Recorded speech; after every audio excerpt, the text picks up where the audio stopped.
말씀 호세아서 6장 1절부터 3절까지 교독하시겠습니다. 오라 우리가 여호와께로 돌아가자. 여호와께서 우리를 찢으셨으나 도로 낫게 하실 것이요 우리를 치셨으나 싸매어 주실 것임이라.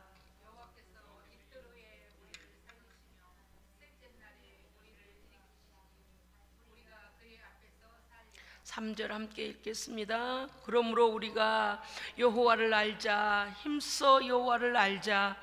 그의 나타나심은 새벽빛 같이 어김없나니 비와 같이 땅을 적시는 늦은 비와 같이 우리에게 임하시리라 하니라. 아멘 아멘.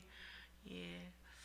호세아 선지자는 이름만 들어도 눈물이 납니다. 그런 결혼 생활을 하는 사람들이 요즘도 참 많이 있는 것 같습니다. 젊은이들이 너무 빨리 결혼하고, 아니 빨리는 하지 않습니다만 결혼하고 너무 빨리 이혼들을 하는 것 같습니다.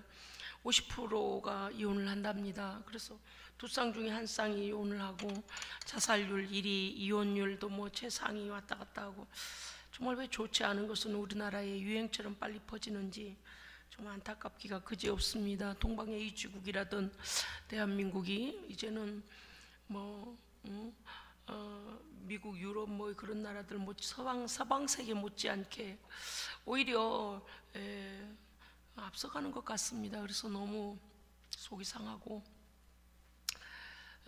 아무리 진리를 말해 주어도 일이 맞닥뜨리면 젊은이들이 인내하거나 희생하거나 한쪽이 일방적으로 참아주는 것에 있어서는 부당하다고 여기는 거죠. 여기는 철학이나 사상이나 문화도 또 역할을 하죠. 어떤 것들입니까?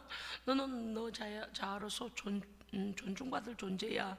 너는 네 자신이 존귀한 사람이고, 너는 너 자신을 위해도 살 수 있어. 너는 결정할 수 있고, 너는 선택할 수 있어 라고 하는 우리의 그 자아에 대해서 많은 그런 변화가 많이 왔습니다. 그래서 우리의 부모 세대들처럼 그렇게 무조건 참아라, 많은 말 같아. 옛날 말에 이런 말도 있잖아요. 너 시집 갔으면 너 결혼했으면 그저 귀신 되라 이러할 정도로 그냥 몰아붙였단 말입니다. 근데 이제 그렇게까지 하라는 얘기는 아닌데, 가정의 소중함에 대하여 너무 소홀히 여기는 그런 세대가 되어져서 참 걱정입니다. 뭐 이렇게 말씀드리면, 저는 우리 성도들이나 일반인들이나 똑같이 저도 가정을, 자녀들이 있기 때문에 어디 누구를 믿고 자녀를 보낼 것인가. 왜냐하면 이 가정을 깨는 아이들이 아무런 책임감이 없어요. 그냥 자기 감정 가는 대로, 기분 가는 대로 그냥 그렇게 가정을 쉽게 여기는 것에 너무 많이 속이 상하니까 뭐 빨리 결혼을 하고 재촉도 안 나오는 거예요. 왜냐하면 제 저러다가 가갖고 이제 사람을 잘못 파악하고, 예를 들어 자유분방한 생각을 가진 그런 이성을 만날 경우에 어떻게 되겠습니까요?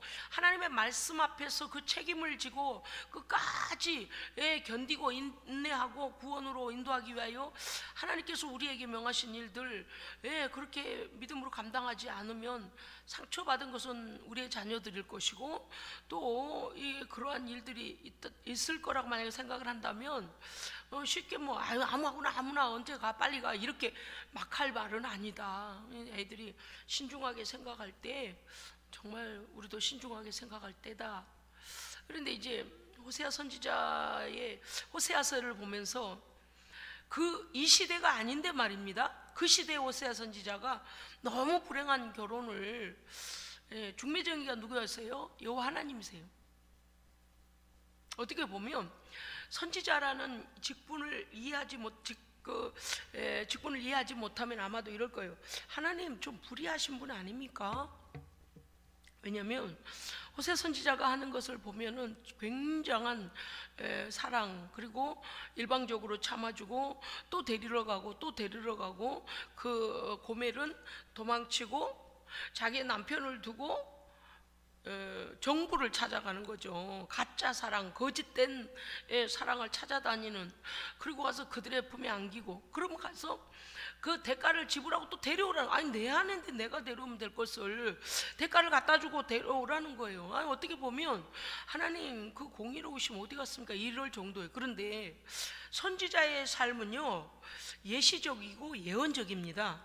예, 그러니까 이스라엘, 왜냐? 그 시대에 하나님의 말씀을 전하고 하나님의 뜻을 전달하는 그 역할을 하는 선지자이기 때문에 선지자의 결혼마저도 하나님께서 결혼을 시키시는데, 저 창기 중에 가서 고멜을 가서 너 아내로 취해라 이렇게 말씀하시는 거예요.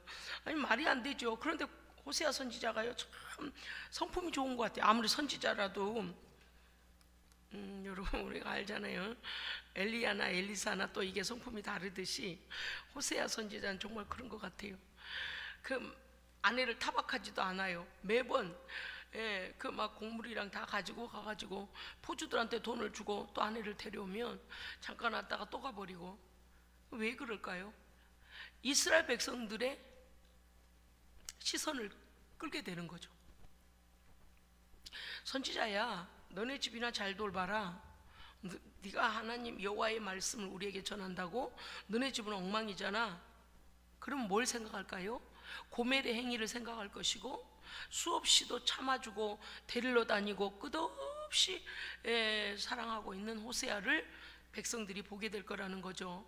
그러면서 뭐를 알게 하시려는 걸까요? 너희가 지금 나를 이와 같이 본 남편인 여호와를 버리고 이방 우상을 숭배하고 그들에게 계속 정부에게 가서, 정식 남편이 아니라는 거죠. 가서 너희가 사랑을 구걸하고 그것이 안전하다고, 그것들이 복을 준다고 거기 가서 그 품에 안겨 있느냐. 너희 행위가 고멜과 같다는 거예요. 그래서 이 예언적이고 예시적인 가정, 호세아 선지자의 가정을 보면 정말 호세아 선지자의 그 마음이 하나님의 마음, 그것을 반영시켜 주시는 겁니다. BC 8세기 중엽에 북왕국 여로보암 2세 통치 시기에 선지자로 부름받은 호세아 선지자가요, BC 722년 북이스라엘이 아수르에 멸망하기 직전까지 활동을 하게 됩니다. 호세아 선지자는 이사갈의 21대 손입니다. 그리고 그가 BC 755년경부터 BC 722년 이전까지 활동함으로 호세아, 이름 자체가 무엇입니까? 호세아흐, 구원자란 뜻이죠. 그의 별명은 사랑의 선지자입니다. 정말 이때에 오히려 지고지순한 사랑이 필요한 것 같습니다. 젊은이들이 요새 제가 잘 몰랐었는데 저는 이렇게 별로 재미도 없고 관심도 없고 근데 너무 뉴스에 자꾸 이혼율이 높은 얘기가 자꾸 나오니까는 그 프로그램들도 아마 조명이 되고 있는 것 같습니다. 돌싱인가 뭔가 또 그것도 있고 또 아무튼 그런 비슷한 거 솔로인가 뭔가 이런 데 있고, 아무튼 비슷한 그런 프로그램이 많이 뭐가 중요한가 하면은 공감해 주지 못한 것, 공감받지 못한 것, 그런 것 같아요. 나는 이렇게 아라고 말했는데 저쪽에서는 어라고 알아듣고, 어라고 말하는데 아라고 알아들으니까 서로 갭이 생기고 서로에게 등을 돌리게 되는, 그래서 그 역지사지라고 그러잖아요. 자, 그 입장에 서서 왜 저렇게 질문했을까? 왜 저렇게 말하고 있지? 그리고 이해하려고 해보라는 거죠. 여러 인생 선배들이 그렇게 말을 해요. 근데 이 사랑의 선지자 호세아 선지자를 통해서 우리의 가정들과 우리의 교회와 우리의 모든 사회를 또 한번 보게 됩니다. 지난번에 제가 한번 이름을 거론했던가요? 성악가인 성악가 선생님 집안에 자녀들을 입양을 했는데 그들을 키우는 그 엄마, 그러니까 물론 그 부부가 서로 의논해서 아이들 3명인가 4명을 입양을 했더만요. 갑자기 그 사람들 이름이 생각이 안 났는데 입양을 해가지고 너무 힘이 들었다는 거예요. 그 엄마가 이게 아이들 안 해본 일을 막 우유병 삶고 이유식 만들어주고 우유 타주고 밤에 잠을 안 자고 울면 그 시간마다 맞춰서 기저귀 갈아주고 먹여주고 이제 뭐 빨래를 막 산더미 같이 이제 입양한 아이들이 나이가 큰 차이가 나지 않으니까 막 빨래 가면 쌓여지고 막 해도 돌아서면 또 다시 일거리가 또 돌아서면 간식 만들어줘야 되죠. 돌아서면 또 밥 해줘야 되죠. 뭐 이게 뭐 내가 낳아보지도 않은 아이들을 갖다가 입양을 몇 명을 하다 보니까 너무 지치고 벅차가지고 막 이게 한마디로 말하면 그냥 온 육신까지 너무 지쳐서 삶이 너무 지쳐서 막 눈물이 터졌다는 거 아니에요? 말없이 막 우니까 그 아이가 와서 하는 말이 그래, 무조건 하는 말이 엄마 미안해요, 엄마 미안해요 그러더라는 거죠. 그 아이가 엄마 미안해요 소리가 너무 가슴에 울려서 고아원에서 이 아이들이 자랄 때는 어른들은 맨날 자기를 윽박지르고 명령하고 단체로 밥 먹이고 단체로 서서 자 씻어 명령만 하고 그렇게 단체로 그렇게 살다가 어른이 한없이 자기들에게 베풀어주고 들어주고 뭐든지 막 조심스럽게 다뤄주고 이러니까 인격적인 이런 보살핌을 처음 받아보다가 또 어른이 우는 것도 처음 본 거예요. 왜냐하면 그런 고아원에서는 언제나 억압적이고 이 고아 아이들은 약자고 선생님이 너 그렇게 하면 너 오후에 간식 없어 이래버리면 자기에게 공급될 일들이 이렇게 막혀버리고 하기 때문에 항상 강자의 입장에 어른은 서 있다라고 생각을 했다는 거죠. 명령하고 또 그렇게 하지 않으면 체벌이 오고 이렇게 그랬는데 너무 인격적인 대우를 받고 그랬는데 자기들을 입양해준 그 어른이 우니까 아이가 와서 엄마 미안해요, 엄마 미안해요 그러더라는 거예요. 어찌할 바를 몰라 하면서 뭔가 원인은 모르겠지만 우리가 뭔가를 울게 만들었다라고 그 아이가 작은 아이가 공감하면서 엄마 미안해요, 엄마 미안해요.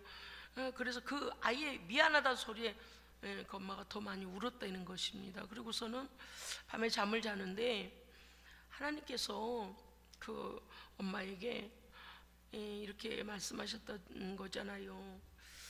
고맙다, 고맙다. 내 아이들을 보살펴줘서 고맙다. 그리고 미안하다. 그래서 그 4살 5살 어린아이 꼬마가 미안해요, 미안해요 무서워서 어른이 우니까 무서워서 예전에는 체벌이 무서워서 억지로 잘못했어요 이렇게 해야만이 이제 뭔가를 얻었는데 끝도 없이 다 내주던 어른이 말없이 체벌하지 않고 말없이 울고 있으니까 뭔지 모르지만 체벌을 받을 때보다 더 미안한 생각에 우리 잘못이겠구나, 내 잘못이겠구나 이래서 아이가 미안해요, 미안해요, 미안해요 그러더라는 거예요.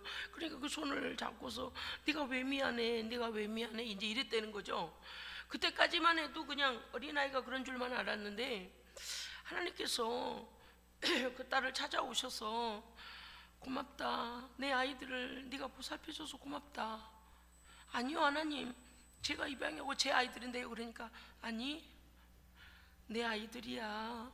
네가 내 아이들을 나를 대신해서 양육해줘서 고맙다 그러시더라는 거요.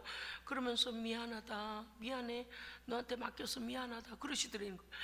그래서 이 분이 막 울면서 대성통곡을 하면서 자기가 너무 지치고 힘들어서 내가 이걸 할 수 있을까? 애들을 이렇게 많이 입양해가지고 너무 조심스러워서 항상 상처받은 아이들이기 때문에 상처 주지 않으려고 애를 썼고 막 대꾸하고 막 해도 자기가 낳은 아이들보다 상처를 받을까봐 더 참고 다 당해주고 이해시키려 하고 항상 이렇게만 하다 보니까 자기가 너무 짐스럽고 힘이 들었는데 하나님의 아이들이었고 하나님께서 맡기셨고 돌봐줘서 고맙다는 그 말씀 앞에 그냥 그 엄마가 그냥 무너져 버렸다는 거예요. 어마어마한 아이들이구나, 하나님의 아이들이구나. 그래서 그 엄마가 이제 그런 간증을 하는 것을 들었습니다. 제가 그 어린아이가 미안해요, 미안해요 말도 크게 못하고 막 무서워서 미안해요 그런다는 그 간증을 들을 때 저도 모르게 눈물이 활칵 이렇게 눈물이 갑자기 서서히 온 게 아니고 훅 올라와서 활칵 쏟아지더라고요. 왜냐하면 저도 아이들에 대한 그 마음의 후회와 회한과 그 다음에 우리의 자녀니까 내가 체벌하고 내가 야단치고 내가 바른 길 가라고 못 알아들으면 더 혼내고 어디 가서 욕 먹기 전에 집에서부터 훈련받아야 된다고 생각했는데 이렇게 생각을 해보십시오. 하나님의 아이를 이렇게 보내신 건데, 하나님의 아이인데 네가 이 아이를 잘 양육해 줄 것 같구나, 네가 내 아이를 좀 맡아주면 좋겠다, 이렇게 맡기신 거 아닙니까? 물론 부부 사이에서 태어난 아이지만, 그런데 하나님께서 창조하시고 이 아이를 어디다 보낼까? 누구한테 맡기면 내 아이가 상처받지 않고 내 아이가 올바른 인격과 또 하나님을 알고 잘 양육이 될까라고 하나님은 굉장히 세심하게 살피셔서 우리에게 보내신 자녀들이라고 생각을 하니까요, 그 엄마의 제가 간증을 들으면서 와, 이건 사실이구나. 그러니까 그분은 자신이 낳지 않은 버려진 아이들이라고 생각하고 그 아이들을 이렇게 입양해서 양육하는데, 그게 아니고 모든 아이들이 다 하나님의 아이들입니다. 모든 아이들이 우리의 가정에서 태어났든지 아니면 뭐 어디로부터, 예를 들어 큰아버지 큰어머니가 돌아가시고 둘째 아들은 우리 집으로 오게 됐든 아니면 고모의 아들이 우리에게 오게 됐든 어떤 관계 속에서 우리가 양육하게 된 모든 아이들은 다 하나님께서 우리에게 맡기신, 그래서 우리는 그냥 청직인 거예요. 그래서 매일 우리에게 그 아이를 맡겨 놓으신 하나님 살피고 계신다는 거죠. 그래서 오늘은 우리 아이를 잘 돌봐주고 있으려나, 우리 아이를 잘 먹이고 있으려나, 잘 입히고 있으려나, 신앙 안에서 잘 양육하고 있으려나 라고 하나님은 하나님의 관점에서 맡겨놓고 보고 계신다는 거예요. 와, 제가 그 생각을 하니까요, 막 그 뭡니까, 회한과 회개의 눈물, 그리고 그 사랑이라는 단어에 대하여서 또 생각하게 됐습니다.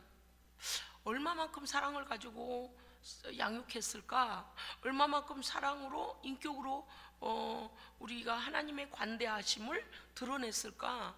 그런 마음이 많이 들었습니다. 왜냐하면 우리는 아이들이 말도 안 되는 행동을 하면은요, 정말 때때로 우리가 분노해서 너 그거 말이 되냐고, 어른한테는 그렇게 하면 안 되는 거야 라고 우리가 가르치려 애썼고, 또 그렇게 우리 아이들이 또 상처받고 자랐단 말이죠. 그러나 기본적인 걸 공급함에 있어서 그것을 우리가 먹이고 우리가 가르치고 우리가 그렇게 한 줄 알았는데, 하나님의 자녀들을 양육해 달라고 하나님께서 우리에게 물질도 주시고 그런 것들을 다 허락해 주신 거예요. 그렇게 생각하니까 무던히도 우리가 하나님 앞에 참 큰 잘못을 했다. 오직 남은 것은 사랑이라는 굉장한 명제 앞에 서게 됐습니다.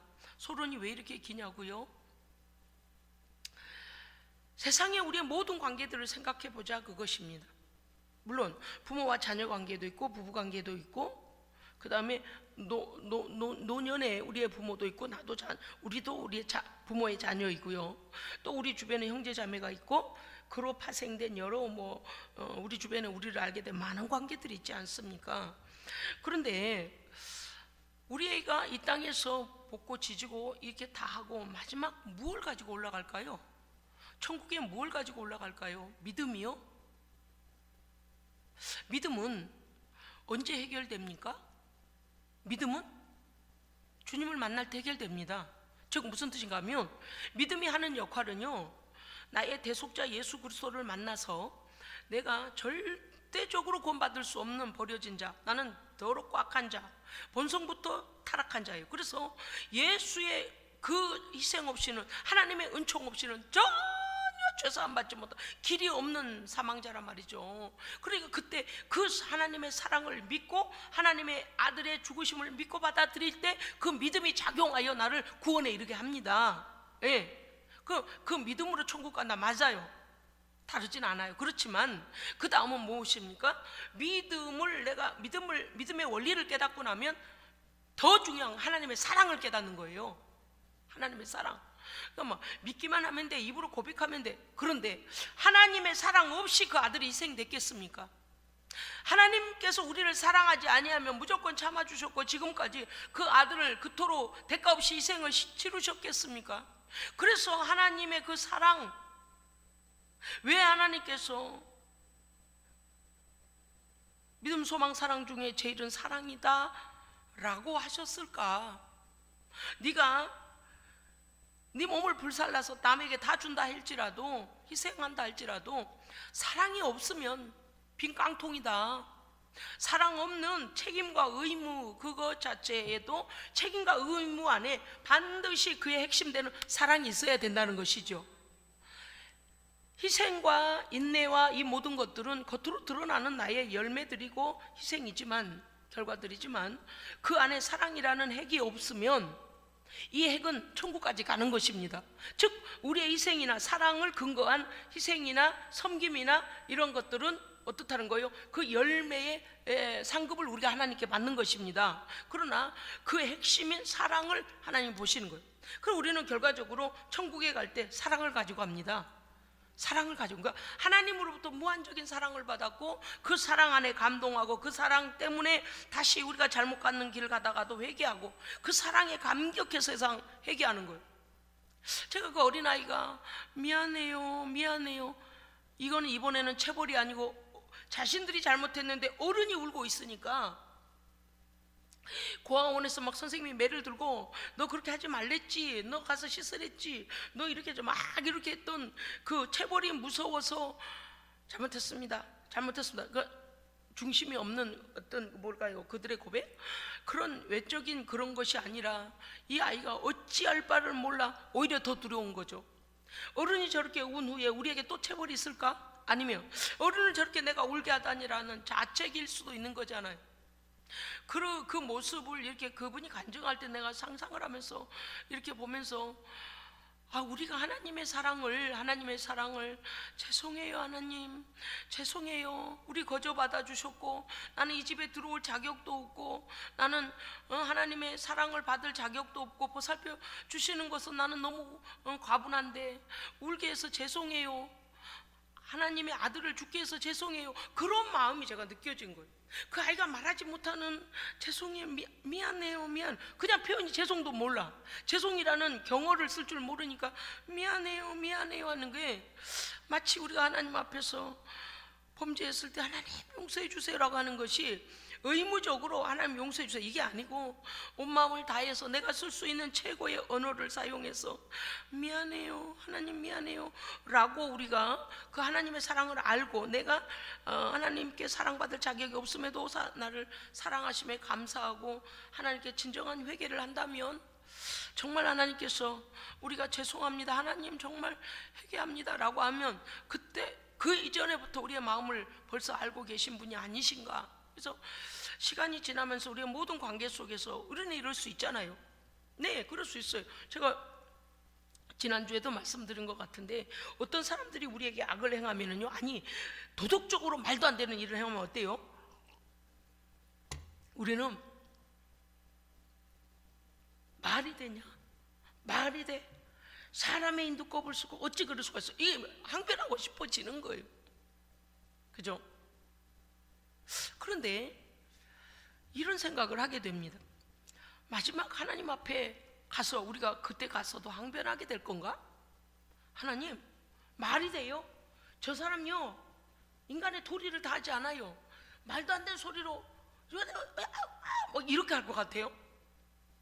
하나님의 사랑이 너무 크고 너무 빛나는 그 영광의 나라를 입성시켜 주실 때 뭐라 그럴까요?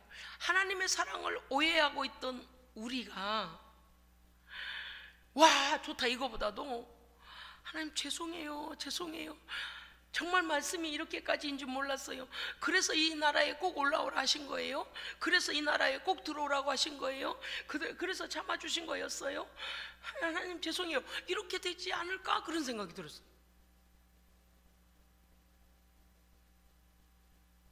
그래서 저도 모르게 이런 생각을 했어요. 근데 그 꼬마가 어른이 우는 것을 보고 미안해요 어찌할 바를 몰라 한 거잖아요. 받은 사랑은 너무 큰 거죠. 고아원과는 상황이 다른 거죠. 근데 뭔가를 해야 되겠고 어른은 울고 있고 그러니까 그 아이가 했던 그 말에 저희 아이들을 양육할 때부터의 그 모든 과정들과 제2의 양육자로 우리를 세우신 하나님 앞에서 우리에게 마지막 남은 것은 무엇일까? 제가 이제 제2의 과정들을 통해서 우리에게 여러 만남들이 있다고 그랬잖아요. 관계들. 이런 관계 속에서 아, 그렇구나, 하나님들 보고 계시는구나, 제2의 양육자, 그리고 남은 인생에 대하여 하나님에 대하여 철저히 가르치고 세상에 넘어지지 않는 자로 세우도록 이 아이를 믿음으로 더 든든하게 하실 뿐만 아니라, 하게 하시려는 계획뿐만 아니라 하나님의 나라를 위하여 정말 군사와 같이 쓰시기 위한 양육터로 이쪽으로 보내신 건데 나는 뭘 하고 있는가, 이런 생각을 하면서 아이들에게 너무나 미안한 마음이 들었습니다. 그래서 구체적으로 이것저것 때문에 참 미안했다라고 말하지는 않았지만 제가 그냥 이렇게 말했습니다. 너희들 너무 고맙다, 너희들 너무 미안해, 제가 그냥 그랬어요.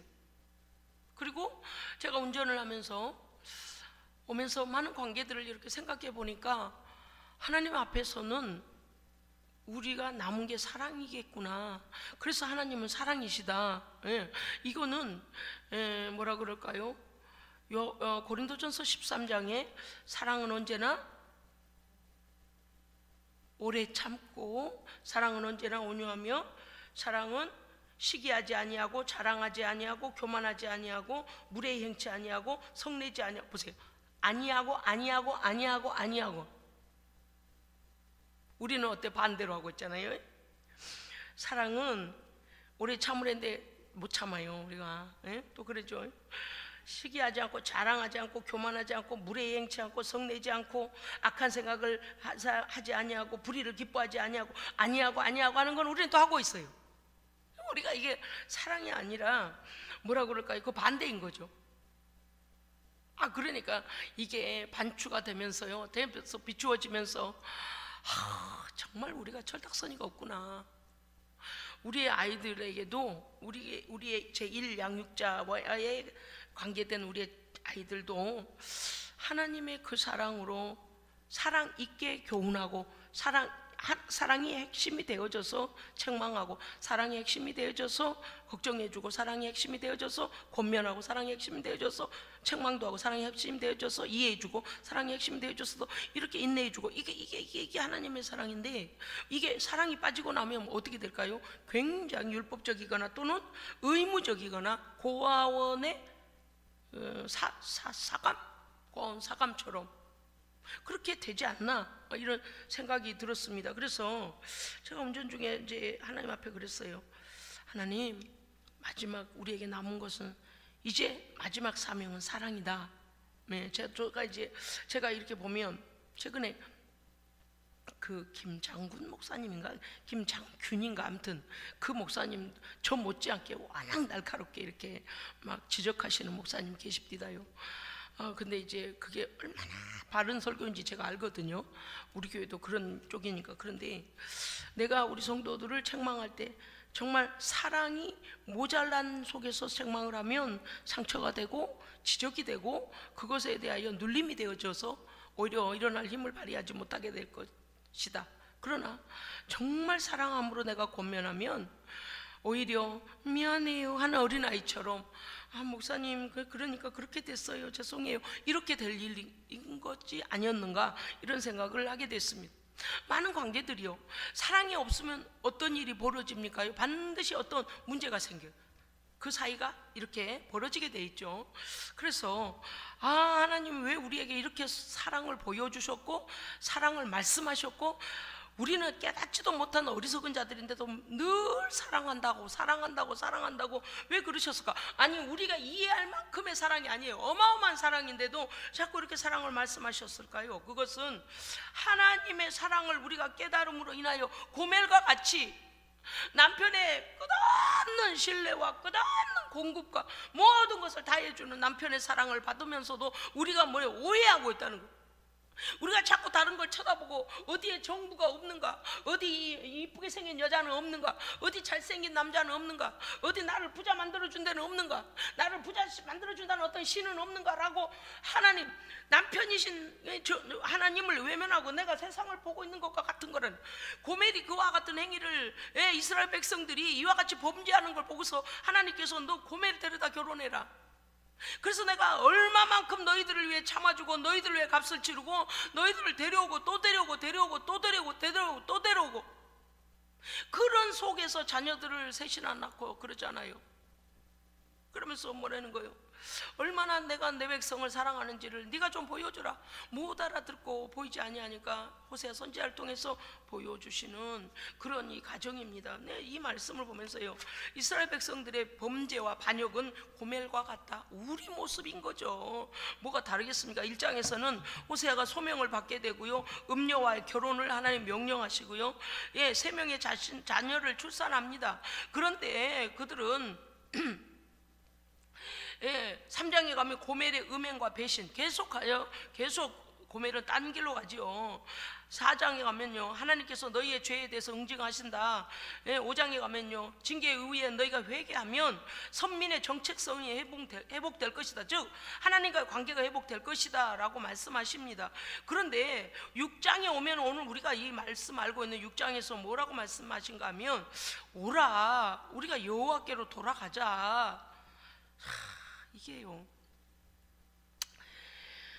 창기들이 득실거리고 이상한 사람들이 득실거리는 그 골목으로 들어가서 자기 아내를 다시 데려가려고 값을 가지고 와가지고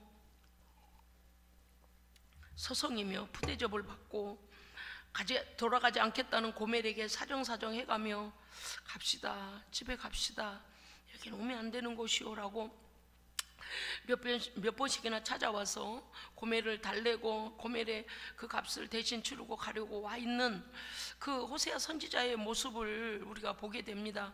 오라 우리가 여호와께로 돌아가자. 여호와께서는 우리를 찢으셨으나 도로 낫게 하실 것이고 우리를 치셨으나 싸매어 주실 것임이라. 아멘. 이스라엘 백성들, 너희가 돌아오기만 하면 내가 그 약속을 다시 회복시켜서 나의 선민됨을 내가 관계를 회복하겠다라고 말씀하시는 거예요. 들으려고도 하지 않습니다. 귀뚱으로 넘김. 요새도 그래요. 아이들이요, 어른들이 말하면 귀뚱으로도 안 들어요. 이 말이 맞는지 모르겠는데 표준어인가 귀뚱이라는 말이? 아무튼 간에 심도 있게 듣지 않습니다. 어른들은요, 가슴이 찢어져요. 왜 저렇게 못 알아들을까? 근데 우리 하나님이 그러시는 거예요. 우리가 하나님의 사랑을 계속 오해하고 있을 때에 우리는 우리 각기 제 길로, 이사야서에 그랬잖아요. 우리는 다 양 같아서 각기 제 길로 갔거늘 여호와께서는 우리의 죄악을 그에게 담당시키셨도다. 그 아들의 값을, 생명값을 가지고 와서 가자 이제 돌아와라 우리에게 그렇게 하신다는 거예요. 그런데 우리는 어때요? 다 양 같아서 아니요, 아니 놔둬요. 왜냐면 내 길로 막 간다는 거예요. 이제 사방으로 터져가지고. 왜 하나님은 우리에 대해서 그토록 인내하시고 그토록 사정하고 계시는 것처럼 우리는 그 말씀을 깨닫지 못했을까? 사랑이시니까요. 분명히 6장 1절에서 하나님의 약속은 이런 것이라는 거죠. 호세아 선지자는 또 호소합니다. 2절, 여호와께서 이틀 후에 우리를 살리시며 셋째 날에 우리를 일으키시리니 우리가 그의 앞에서 살리라. 아멘. 이 뜻이 무엇인가 하면 이런 거예요. 하나님은요, 우리가 돌아오기만 하면 조속한 시일 내에 회복의 은총을 주실 것을 말씀하십니다. 이틀 사흘 안에 내가 다 회복시켜버린다. 걱정하지 말고 돌아와라. 네가 정부의 품에 안겼던 니네 남편의 것을 다 훔쳐갖고 나가서 그 짓을 했던 거 아니야? 내가 묻지도 아니하고 네가 회개함을 깨닫고 나의 사랑은 너의 모든 부정과 부패와 더러운 죄악까지도 다 감싸고 씻기고도 남음이 있다. 세상에 그 사랑이신 거예요. 너무 큰 사랑, 너무 큰 사랑. 고아원에서는 도저히 맛보지 못한 그런 사랑이라는 거예요. 금방 일으키시겠다. 셋째 날에 우리를 일으키시리니 우리는 그 앞에서 살리라. 이거는 예수 그리스도께서 우리의 죄를 담당하시고 사흘 만에 죽음의 권세를, 가책값을 치러버리시고 죽음의 권세를 이기시고 부활하심을 말씀하신 겁니다. 그렇습니다. 하나님의 사랑은 그런 거예요. 난 시간이 갈수록 이 목회직에 대해서 너무너무 무겁고 너무너무 죄스럽고 너무너무 아주 심도가 막 더 그래지는 거예요. 우리 모두 다가 이 사랑을 깨닫기를 원합니다. 네, 우리가 하나님 앞에서 우리의 자녀들의 제1 양육자요, 또는 우리 배우자들에 대해서도 동역자, 하나님의 일을 같이 세워갈, 하나님의 나라를 세워갈 동역자로서 우리가 어떻게 역할을 했는가도 또 돌아봐야 하는 게 또 있지 않습니까? 여러 가지로 하나님께서 한두 가지 사건을 보여주신 게 아니고 여러 가지인 거예요. 그래서 우리가 뭘 해야 되냐? 3절입니다. 우리 3절 한번 같이 읽으시죠. 시작. 그러므로 우리가 여호와를 알자, 힘써 여호와를 알자. 아멘. 거기까지만요. 고멜이 호세아의 사랑을 감히 인식하지 못한 거예요. 즉 말하면 고멜이 추구하는 사랑하고 호세아가 사랑하는 사랑은 질이 달랐다는 거예요. 기준이 달랐다는 거예요.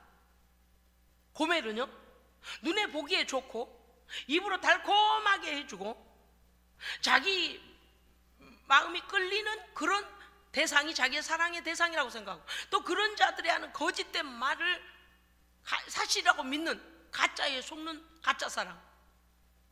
호세아는요, 여호와께서 이스라엘 전체를 사랑하시고 자기의 아내를 사랑하시고 그 부정한 행위에도 불구하고 또 불러 데려오너라, 또 데리러 가거라, 태를 여셔서 자식을 낳게 하시고, 자식 낳으면 안 갈 줄 알았더니 또 가요. 하나 낳았으니까 둘 낳으면 안 갈 줄 알았더니 둘 낳고도 또 가요. 이스라엘 백성이 그랬다는 거예요. 아브라함 이후에 그 믿음의 자손들을 주시고 그 땅에 들어가게 하시고 계속 하나님께서 그들에게 열매를 주신데도 불구하고 그들은 계속하셔. 왜 그렇게 주변에, 저는요 구약 성경이 있다 그런 생각 해도 너무한다. 어지간히 우상을 쳐다보네. 그들의 역사서에 자기들의 조상이 늘 우상 앞에 가서 그렇게 딴짓하면 하나님의 징계가 오는 걸 수없이 자기 조상들이 당했으면, 그건 절대 안 돼. 좀 이래야 될 거 아니에요? 어쩌면 그렇게 우리의 죄성은 정말 의인 없으니 하나도 없습니다. 희한해요. 세대를 달리하여 새로운 세대라도 그거를 역사 속에서 깨닫고 발견하며 우리는 그러지 말아야 이래야 될 텐데, 이상하리만큼 또 그 죄성이 나와가지고 또 옆을 쳐다보고 또 왜 육의 것으로 미워가거든요. 세상은 고멜이 추구하고 있는 보이는 것, 잠깐 눈앞에 뭐가 되는 듯 멋져 보이고 보암직도 하고 먹음직도 하는 것처럼 세상은 막 미혹하거든요. 그러니까 거기에 빠져가지고 또 우상숭배를 하는 거예요. 그러니까 믿음의 자녀들을 낳고도 또 가고. 지금 6장에서 말씀하시고자 하시는 것은 무엇입니까? 여호와를 좀 깊이 알아라. 여호와를 깊이 알아라. 그 말씀을 하시는 거예요. 한다라는 말씀에 보니까 외네다라고 되어 있는데 여호와를 알자. 근데 이게 이제 여호와를 힘써 여호와를 알다, 어디 원어에서 파생해냈더니 야다의에서 파생했어요. 야다의가 뭐냐? 체험하다. 이게 요새 이제 문제가 되는 게 뭐예요? 남녀간에 너무 빨리 몸을 주는 문제. 그래가지고 그냥 애들이 개념이 없어요. 성에 대한 개념. 근데 성경은 그렇게 말씀하시지 않습니다. 반드시 온 인류 중에 나의 남편, 나의 아내는 한 사람뿐입니다. 요새 애들은 어때요? 막 그냥 뭐라 그러나 그냥 그냥 동물적. 그건 너무 안타까운 거예요. 절대 성경은 그러지 않거든요. 성경이 변한 적이 있습니까? 예? 하나님께서 시내산에 한 번도 내려오셨어요? 없잖아요. 그죠? 그럼 그 말씀 믿고 가면 되는 거예요. 근데 어때요? 문화가 또 사람들의 인본주의가 다 변질시켜갖고 하나님의 말씀을 변절시켜서요, 가정들을 먼저 깨는 거예요. 사람 간의 신뢰를 못하게 먼저 만들어요. 가장 신뢰해야 될 관계들을 먼저 깨는 거예요. 그러니까 지금 고멜이 솔직히 우리가 이게 믿음의 눈으로 보면은 너는 원래 있던 그 너의 그 자리로 돌아가 버려라, 그래야 될 것 같죠. 그런데 하나님 어때요? 끊임없이 호세아를 보내는 거예요. 값을 치르고라도 또 데려와라, 또 데려와라. 이 내용을 보면서 하나님을 우리가 머리로만 알지 말고 하나님의 심정을 헤아리고, 아멘, 금요일날 밤에 기도자의 심정을 헤아리시는 하나님, 제가 너무 본문 때문에 은혜 받았어요. 때때로 막 속이 터질 때가 있잖아요. 그래도 어때요? 우리 하나님은 가끔 그런 때가 있어요. 말이 안 통하네, 말이 안 통하네, 그럴 때가 있잖아요. 어디서 위로를 받아요? 하나님 아시지요? 하나님 제 마음 아시지요? 그러니까 악의적으로 올라온 마음이 아니고 이렇게 말해주고 싶은데 전혀 딴 길을 가는 거예요.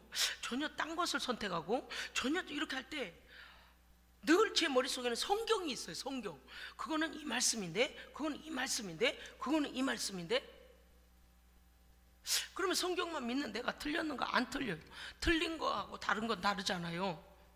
그렇다면 어때요? 우리의 심판은 말씀이 심판합니다. 그러니까 어떻게 해야 될까요? 말씀을 지켜야 돼요. 괜찮아요. 곁길로 가는 그들일지라도 우리는 말씀을 어떻게 해야 될까요? 신뢰하고 지키고 나가고 있어야 됩니다. 절대 아니 다 저길 가는데 우리도 갑시다 그러면 안 돼. 다 넓은 길 가는데 우리만 이럴 필요가. 그러니까 예수님 그냥 홀로 그 길 가시잖아요. 근데 그 하나님이 어떤 하나님이라고요? 우리를 찢으셨으나 도로 낫게 하시고 치셨으나 싸매 주시고, 언제든지 우리의 실수와 허물과 의도적인 악이라도 회개하고 돌아서면 하나님은 우리를 회복시키신 하나님이시라는 거예요. 그러니까 3절에서 그런 하나님을 좀 깨달아라 이 고메라. 이스라엘 백성아, 하나님이 어떤 하나님이냐? 너희를 위하여 값을 치르고라도 또 용서하시고 또 데려오시고 또 같이 가주시고 또 너희들의 현장에서 오늘 어제는 너희를 위해 싸워주신 하나님이라고 그러셨잖아요. 하나님은 우리가 핍박받을 때 같이 받아주시고, 우리가 굶을 때 같이 굶어주시고, 우리가 슬퍼할 때 같이 슬퍼주시고, 슬퍼해주시는, 공감해주시는 하나님, 헤아려주시는 하나님. 할렐루야. 그거를 눈치를 채야 되는데 못 채니까 3절에서 그러므로 우리가 여호와를 알자. 제발 하나님의 마음 좀 깨달아라. 알자가 뭐라고요? 야다으라고 했는데 뭐라고요? 체험하다.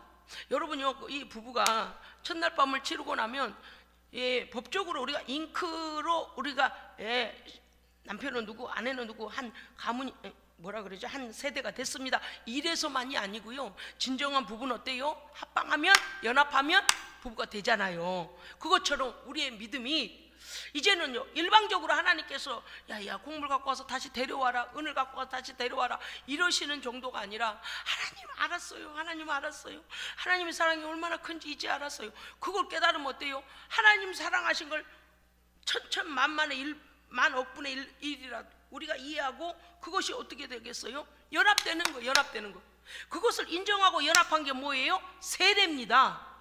죄인임을 인정하고 하나님의 의에 나를 맡기고, 할렐루야, 그게 세례예요. 세례.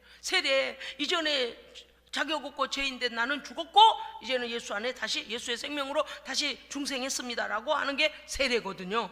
하나님과의 연합이에요. 그러니까 이것이 3절의 말씀이 뭐냐면, 우리가 여호와를 알자, 여호와를 체험해라. 아멘. 여기서 연합이라는 것이 무엇인가 하면 서로 공감하고, 그 다음 뭐요? 살과 살을 맞대어서 하나가 되는 걸 말하는. 그러니까 남편과 아내가 하나 되는 것을 말씀하시는 거거든요. 그래서 절대적으로 서로 사랑하라는 거예요. 그러면 어떻게 될까요? 이해가 된다는 거예요. 이해가 안 돼도 이해하도록 노력해 주는 거예요. 우리가 하나님의 100%의 사랑을 다 머리로 다 이해가 안 되고 다 우리가 생각할 수는 없지만, 우리는 감히 그렇게까지는 할 수 없지만, 원수를 사랑하라 됩니까? 안 돼요. 그런데도 불구하고 하나님이 왜 그러시는지를 시간이 지난 후에 아니, 어떻게 돼요? 원수 만들면 너만 손해다. 그럼요. 뭐래요? 원수가 줄이거든 먹이고, 목마르거든 마시우고, 그 다음에 추위에 떨면 입혀라. 왜? 하나님은 저 원수만 사랑하신 거배? 나한테 원수짓 했는데 원수만, 그럴 것 같잖아요. 그런데 나중에 결과가 어떻게 나오는 줄 아세요? 그러므로 너 원수의 머리에 핀 수출을 올려놔라. 할렐루야. 그러니까 하나님께서 대신 갚아줄 테니 걱정하지 말고 그냥 너는 네 상급을 쌓아라. 그럼 결국 우리를 위해서 하시는 말씀이거든요. 그러니까 이렇게 한 가지를 생각하면 어떻습니까요? 하나님께서 우리에게 거룩한 삶을 명령하시고, 하나님께서 사랑, 그것을 위해 한번 살아보거라. 이제 조금 아주 조금 좁쌀만큼 조금. 오늘 반찬 위에 까만깨가 잔뜩 올라가 있습니다. 오전사 얼굴에 까만깨가 하나 붙어갖고 돌아다니고 있었어. 나 그 점인 줄 알았어. 뭘 먹다 얼굴로 튀어나오나 모르겠는데 그만큼이라도 할까요? 아니 그보다 100분의 1 더 적게나 할까요? 왜요? 사랑 아닌 그 어떤 것도 천국에 들어갈 수 없다는 겁니다. 나를 위한 거다. 나를 위한 거다. 그래서 점점 우리의 마음이 어떻게 되냐면 사랑 외에 모든 것들이 방해가 되기 쉽다는 거예요. 사랑하기에 방해가 되기 쉽다. 자, 고린도전서 13장 갑시다. 고린도전서, 제가 발음이 엉망이죠? 고린도전서 13장 가봅시다. 왜냐하면 물론 우리가 다 외우고 있습니다만은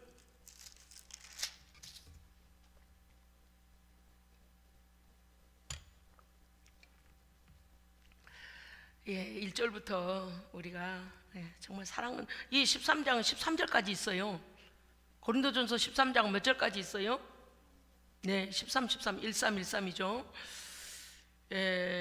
사랑이 무엇인가를 뭐 유행가 가사에 옛날에 우리 어머니가 부르시던 노래 밭에서 일하시다가 가끔씩 한마디씩 해요. 눈물의 씨앗이라고 우리 어머니가 노래를 부르실 때 그러신 적이 있어요. 요새는 유행가를 잊어버리고 찬송가로 아마 입력이 되셨나 봐요. 마음으로는 하나님의 사랑을 그리고 나의 사랑을 여기다 대입하면서 읽어봅시다. 교독합시다. 1절부터 13절까지요. 내가 사람의 방언과 천사의 말을 할지라도 사랑이 없으면 소리나는 구리와 울리는 꽹과리가 되고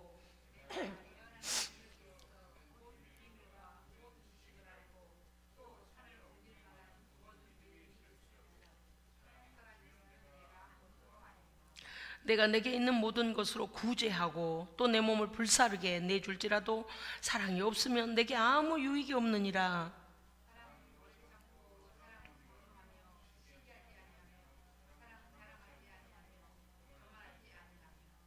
무례히 행하지 아니하며 자기의 유익을 구하지 아니하며 성내지 아니하며 악한 것을 생각하지 아니하며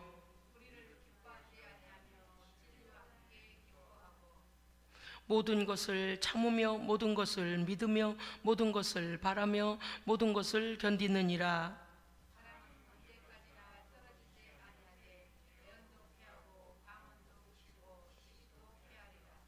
우리는 부분적으로 알고 부분적으로 예언하니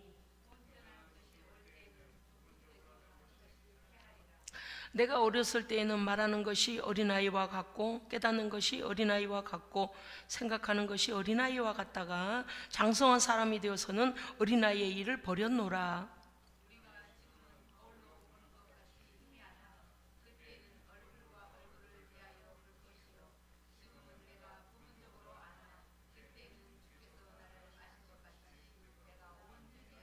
(13절) 우리 같이 읽으십시다. 그런즉 믿음, 소망, 사랑 이 세 가지는 항상 있을 것인데 그 중에 제일은 사랑이라. 아멘 아멘.